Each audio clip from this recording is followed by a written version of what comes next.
antes de empezar, quisiera preguntarles a qué les suena esto de acelerar el reino. Cabe aclarar que el reino es lo mismo que hablar de Jesús. Él decía, el reino de Dios está cerca, pero todos sabemos, o bueno, o más bien, no lo voy a analizar, sino más bien yo sé, y por experiencias que he tenido del catecismo del buen pastor, el mismo reino de quien él hablaba era de él mismo. Entonces, se traigo muy parecida al del tesoro, ¿no? Bueno, quise empezar con estas 4 imágenes para que nos vayamos dando cuenta de quién es el reino y por qué hablamos del reino, ¿no? Y realmente cuando escuchemos que el reino de Dios está cerca es porque está cerca esa venida de la parucía que comentaba Carla, de que ya está cerca de nuevo Jesús y va a venir para salvarnos, ¿no? Y bueno, ¿cómo es o cómo era el reino? Bueno, sí, más bien, ¿cómo es el reino de Jesús, no? O sea, ¿qué podemos decir de ese reino? Pues quiero recalcar que es un reinado celestial, es algo que ni ustedes ni yo comprendemos en su totalidad, y lo vamos a comprender el día que pues, lleguemos allá, ¿no? Es un reinado celestial de amor, de justicia, de paz, de humildad, de caridad. No sé, cada quien lo puede ver de una forma distinta, ¿no? Y no es que, como decía, no es que esté mal o que esté bien como pensamos que es el reino de Dios, ¿no? O sea, y es cierto, como decía Andrea, es un lugar, es un espacio donde hay vida. Y nosotros, como iglesia, somos esa vida que tenemos que dar al mundo, ¿no? Y bueno, ¿cómo se manifiesta Jesús cuando nace? Unos acá dijeron humildad, es una forma humilde, sencilla, de pobreza y sin causar algún alboroto, ¿no? O sea, es como no es que todo el mundo se haya enterado y dijeran así como ahora que dice, no, que van a ser que el hijo del rey, de la reina, no sé qué, y van a ir los medios y todo, ¿no? O sea, realmente quiso pasar desapercibido, ¿no? Y es eso también, esta parte que nosotros queramos pasar como desapercibidos en cuanto a nuestras debilidades aquí en la tierra. Es lo que Jesús nos invita, ¿no?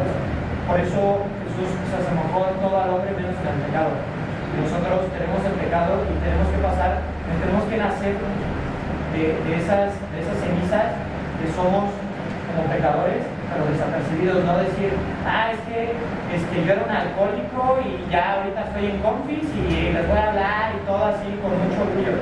Sí tienes que portarlo con orgullo, pero no tienes que irlo diciendo a los 4 vientos ni a los 7 mares ni nada, ¿no? O sea, es algo que tienes que ir trabajando y es como Jesús quiso manifestar, ¿no? ¿Cuándo empiezo a vivir el reino de Jesús? ¿Cuándo? Acepto yo como Rey, Señor y Maestro de mi vida. Eso es cuando yo empiezo a vivir ese reino. Yo lo empiezo a vivir cuando realmente lo acepto. Mientras yo no lo acepte, yo no lo conozco, entonces yo no conozco el reino, ¿vale? Lo empiezo a vivir también en mi hoy, en mi aquí, en mi ahora. Hay que entender esta parte muy bien. Si queremos realmente acelerar el reino o queremos realmente causar un impacto social, necesitamos enfocarnos en el hoy, en lo que estoy viviendo hoy. Dice Martín Valverde que el pasado solo son recuerdos, son lecciones de vida, el futuro es algo incierto, es como una esperanza, pero realmente lo único que tienes es el hoy, por eso se llama presente, porque es un regalo que Dios te da. Entonces, es vivir mi hoy como lo debo de vivir y al servicio de Él más que nada, ¿vale? También lo empiezo a vivir cuando hago mía la cruz del amor. Ayer, no sé por qué, yo creo que Dios quería que escuchara a Martín Valverde mucho el día de ayer y me llenó mucho esta parte de la cruz, ¿no? Y yo les quiero preguntar, ¿cuál es el mayor éxito que ustedes han experimentado? O el mayor triunfo que ustedes han experimentado. Alguien así, 2 o 3 personas que no es mío, sino de de mi tocayo que está ahí arriba. Y bueno, a veces se nos olvida que por muchos años la cruz era pues el peor signo de muerte y que era la peor, no sé, la peor muerte que te podía dar en ese entonces, ¿no? Y cuando Jesús se acuesta en esa cruz, es el mayor éxito de toda la vida, de todo el universo, es el mayor triunfo que nosotros tenemos. Entonces, por eso es muy importante hacer esa cruz mía todos los días. Es muy importante reconocer que en esa cruz está el amor más grande y el signo de amor más claro que Dios nos puede dejar a través de su Hijo. Y por último, también empiezo a vivir el reino cuando vivo las expectativas celestiales y dejo atrás las cosas mundanas. Todo lo que me arrastra, todo lo que me mantiene aquí atado, ya sea vicios, dinero, poder, no sé, llámenle ustedes como quieran, cada uno tiene yo creo que algo que lo ata aquí.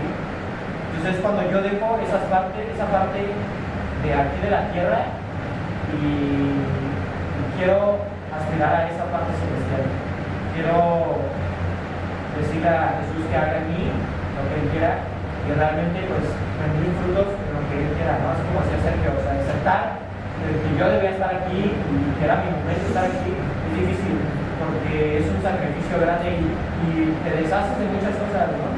Te deshaces a lo mejor, no es que la familia sea algo que te ate aquí, pero a lo mejor la familia, los amigos, a lo mejor ver los partidos de fútbol, a lo mejor irme, no sé, de vacaciones o un fin de semana con mi familia, a lo mejor sé que todos los sábados me ponía bien borracho, entonces lo dejé, etc. Bueno, cada quien tiene esa parte y aceptar y venir aquí, te va cambiando muchas cosas y no nada más aquí, sino el día de mañana ¿cómo se llama? En otras cosas, ¿no? Y es muy importante transmitirle esto a los ovejos, ¿no? Porque si ellos no empiezan a vivir, no entienden ese cuándo yo empiezo a vivir el reino, entonces creo que vamos un paso atrás. Y así cada vez que vienen, otro paso atrás. Entonces necesitamos dárselo a conocer, o sea, realmente es esa parte de hacerlos conscientes que tengo que yo, más que nada, vivir mi día a día y vivirlo al 100%. Otra pregunta, ¿cómo empiezo a acelerar el reino? O sea, ya fue cuando yo lo empiezo a vivir, pero ahora ¿cómo lo empiezo a acelerar? Conociendo a Jesús. O sea, ya vi cómo lo empiezo a vivir, ¿no? Pero pues cómo lo empiezo a transmitir, pues es conociéndolo. Ya lo conozco, pero pues, todavía es como decía Pablo, ese extra, conocerlo, ¿no? Si no conoces a algo o a alguien, no lo puedes presentar a los demás. Después, pues es dándolo a conocer a aquellos que no lo conocen. No nos vayamos a hacer patos y nos vayamos con nuestros amigos que sabemos que son súper católicos, salimos con los demonios y hablamos de Jesús. Todo lo que tú quieras. Y con mi amigo que a lo mejor no lo conoce o no sabe ni qué onda con esto, pues no le hablo, ¿no? Pero yo estoy hablando de Jesús con confianza, ¿no? Qué padre, pues no, o sea, es darlo a conocer a aquellos que no lo conocen.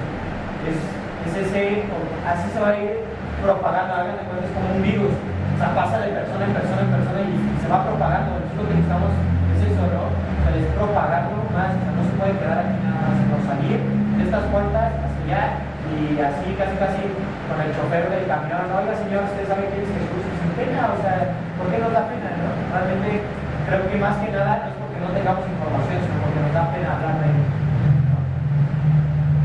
Y por último, recordando que somos el instrumento de amor que tiene y dispone de nosotros. Prácticamente es eso, o sea, Dios quiere que transmitamos amor. La semana pasada me pasó algo súper extraño.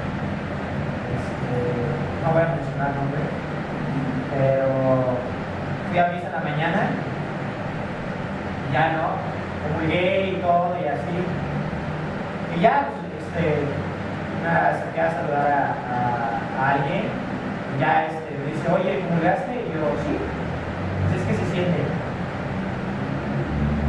¿Cómo sabes que se siente? sea, imagínense esa vez, en ese momento que tú recibes a Jesús, pues eres prácticamente puro amor. O sea, de verdad. Y saber que la otra persona lo siente, eso es como, yo creo que es lo más importante. Y no porque tengas la Eucaristía, o sea, voy a comulgar y voy a ir a hablar, no. O sea, tienes a Jesús las 24 horas del día, los 7 días a la semana, los 365 días del año. O sea, no es necesariamente comulgar, tú lo necesitas. Y Él te necesita a ti y te pide que des ese amor. A lo mejor puede ser con un abrazo, con un saludo, con una sonrisa, etcétera, y lo vas a sentir. Y bueno, les voy a leer una cita bíblica. Si lo quieren buscar es Mateo 5, del 13 al 14.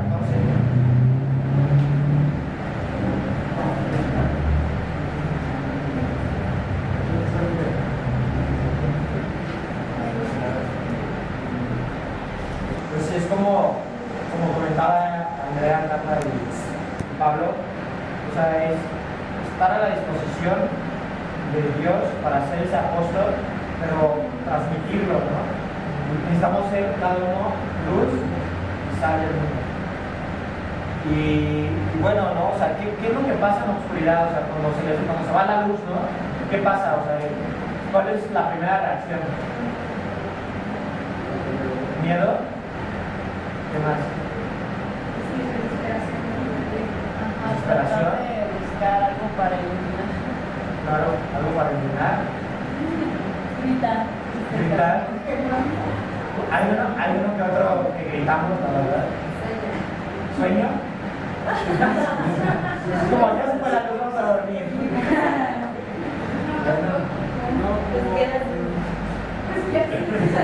Te pones a leer. Bueno, sí, pues rezar también. Rezar. Por miedo. Ok. Puedo dormir, sí. Te creo. Bueno, pues es esto, ¿no? O sea, no se ve una salida, ¿no? O sea, da miedo, da inseguridad, da como decir, bueno, ¿y ahora qué, no? O sea, por más que conozcas tu casa, a lo mejor y vas caminando y te pegas con la pared o ya tiraste algo. Entonces, o sea, esta parte y es una impaciencia y se propaga, ¿no? O sea, es como, ya me dio miedo y luego vas como, mamá, tengo miedo, y luego el hermanito chiquito no falta. Yo también tengo miedo. Entonces, o sea, ya todos como que se empiezan a alterar, ¿no? Entonces, imagínense, o sea, si uno no es esa luz, pues, ¿cómo estaría el mundo, no? O sea, si ahorita medio estamos haciendo nuestro trabajo y ven cómo estamos. O sea, hay mucha inseguridad, mucha violencia, muchos chavos en drogas, alcoholismo. O sea, y medio estamos haciendo nuestro trabajo, bueno, es lo que decimos, ¿no? O sea, no hemos terminado de llegar a esos rincones, estos últimos rincones donde la gente nos necesita, ¿no?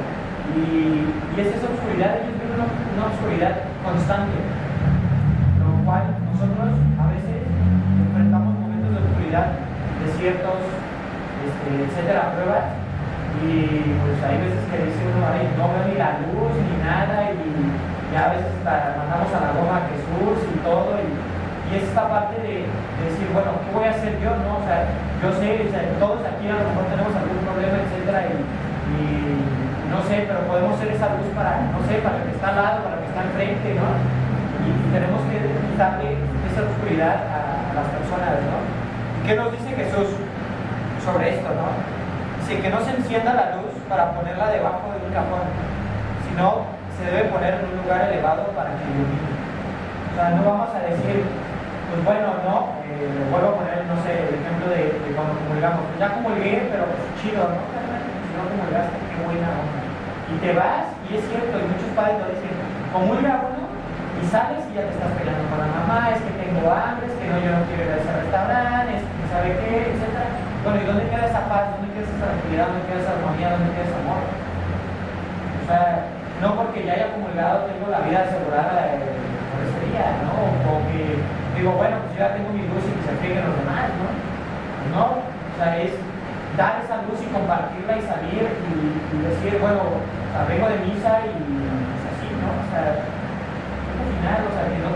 que no te dé pena ser esa luz y ponerte, o sea, al servicio de los demás, ponerse en alto, se refiere Jesús a ponerse al servicio de los demás y iluminar a quien más pueda, o sea, no nada más a uno, no nada más en tu casa, sino, o sea, no sé, a lo mejor en todo tu fraccionamiento, o no sé, a toda tu colonia, etcétera, no sé, cada quien ponga su límite y vaya subiendo ese límite, vaya subiendo ese esfuerzo. Y bueno, ¿y por qué ser luz? O sea, ¿por qué nos llama a ser luz, no? Porque la luz es para iluminar lo que está oscuro. Cuando prendes una vela da luz y también da calor. Y este mundo está en oscuridad, en tinieblas y muere de frío. O sea, de esa frialdad que tenemos ahora por el contacto con la gente. O sea, es una frialdad, de verdad, impresionante. Es como, hola, ¿cómo estás? Ah, sí, ¿verdad? Qué buena onda. Como, bueno, antes que hacía, ¿no? Me da mucha risa porque platicar con los papás, con los abuelos es súper divertido, ¿no? Yo platicaba con mi papá, con mi mamá y bueno, no me decía, no, es que antes, o sea, ibas a una fiesta y si no te sacaban a bailar, te quedabas sentado, bueno, sentada, ¿no? Las mujeres. Y ahora, sí, mi mamá, ahora todos salen y sí, es como, bueno, o sea, no está mal, pero antes había esa tensión, ese contacto personal de decir, oye, ¿quieres bailar? O sea, ya de repente estás en la bolita y de repente estás frente a alguien y tú, pues bueno, perdón. Entonces, ya no, o sea, como que ya no hice contacto, o sea, y a lo mejor hasta para invitar a alguien, o sea, digo, a veces estás, no sé, vives aquí en Álamos y estás a Tejeda, ¿no? Pues no vas a ir en tu coche, oye, vamos al café y que te diga que no, pero pues tampoco es como, pues antes, ¿no? Desmarcaban o algo así, etcétera, era como más personal y ahorita es como, le mando un WhatsApp a ver qué dice. Como, luego se enojan porque no les contestas, ¿no? Es como, oye, pues si tú tienes plan y no tengo plan, pues oye, yo no puedo estarte respondiendo a cada minuto donde se te ocurra hacer algo. O sea, hay que ser más personales.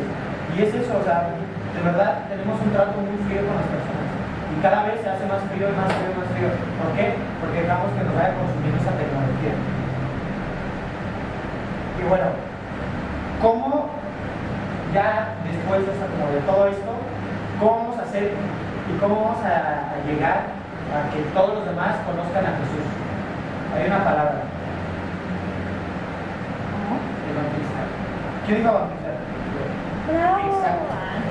Hay que evangelizar. ¿Y qué es evangelizar?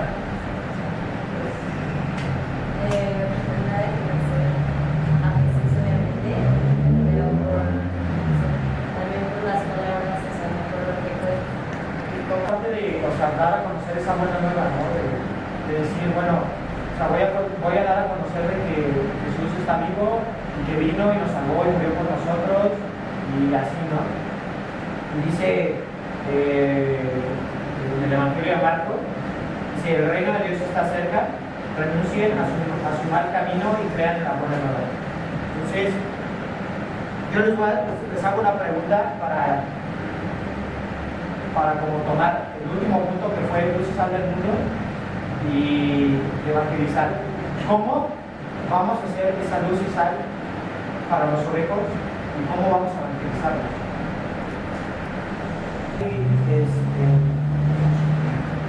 Como algo que nos ayuda mucho a entender cómo llegar a ese reino y son las bienaventuranzas. Vamos a ir leyendo una por una. Si me quieren ir siguiendo, es en Mateo, capítulo 5, empezando el capítulo 5.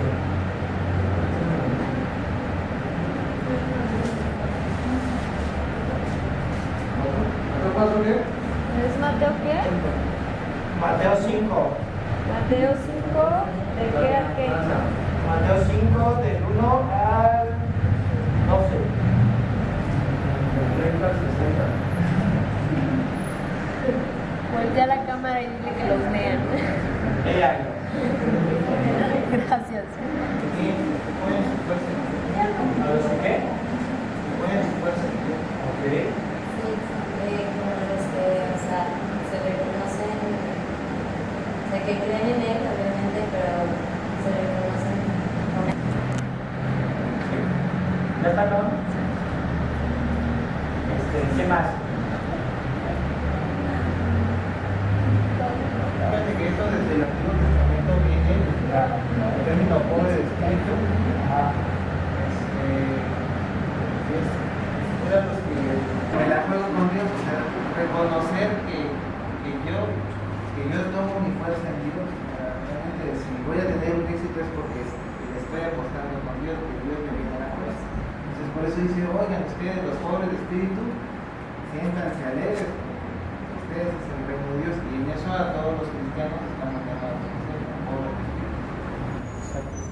Para los que no sabían, Chicho tiene muy buenos conocimientos sobre la escritura. Bueno, pues sí, es prácticamente así como dice Chucho, ¿no? O sea, son esas personas desde el Antiguo Testamento, y hoy lo podemos ver nosotros de esta forma. O sea, son todos aquellos que están dispuestos a dejar todas sus comodidades y servirlo a Él. O sea, dejar todas esas cosas que nos atan, como les comentaba al principio, y ponerlo, o sea, como dice Chucho, ¿no? Con nuestras debilidades, aún así ponernos al servicio de Él. Segunda bienaventuranza, ¿qué va a leer? Muchísimos afligidos, porque Dios los consolará. ¿Qué le suena esto? Depositar tu confianza en Él, ¿no? O sea, a veces, pues sí, o sea, afligidos por muchas cosas, ¿no? A lo mejor son cosas muy, o sea, muy propias del ser humano, como a lo mejor, no sé, la pérdida de un ser querido, o a lo mejor ver que se derrumba un sueño, etcétera. Pues quieras o no, pues sí te afliges, ¿no? O sea, a lo mejor no físicamente lloras, porque bueno, yo tengo otra traducción, pero es Él, ¿no? Es quien pone su confianza en Él. O sea, el día de mañana Él te va a consolar y te va a dar, o sea, algo más grande que es de lo que tú estabas esperando o de lo que perdiste, ¿no? Tercera bienaventuranza.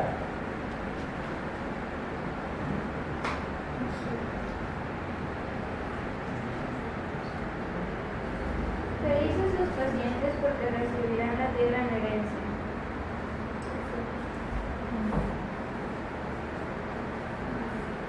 ¿No? Y que esa tierra en herencia, pues es ese reino de los cielos, ese paraíso, ¿no? Cuarta bienaventuranza. de hacer la voluntad de Dios, porque Dios los hacerá.